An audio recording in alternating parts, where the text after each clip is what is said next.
So বন্ধুরা, 1 নম্বরে তুমি খেয়াল করো, let me think. Let me think অর্থ হলো আমাকে ভাবতে দাও বা আমাকে চিন্তা করতে দাও। ওকে, থিঙ্ক অর্থ হলো চিন্তা করা। ওকে, লেট অর্থ হলো দাও। লেট অর্থ তাহলে কি দাও, আর মি অর্থ হলো আমাকে।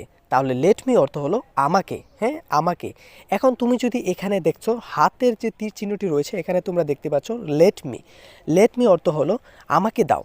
তাহলে আমাকে আমাকে দাও, এখানে যদি আমরা এই গ্যাপের মধ্যে ফিল ইন দ্য যে গ্যাপ দেখতে পাচ্ছ, এই গ্যাপের মধ্যে যদি আমরা নিচের 3টি শব্দের যে কোনো একটি বসাই এবং দুনিয়াতে যত শব্দ রয়েছে এই আমাকে দাও এরপরে আমরা যদি বসাই যে আমাকে খেতে দাও, তাহলে কি লেট মি ইট মানে হলো আমাকে খেতে দাও। তাহলে আমাকে দেখতে দাও, তাহলে এটার ইংরেজি কী হবে এটা তোমরা এখনই বলতে পারবে। ওকে, লেট মি সি আমাকে দেখতে দাও।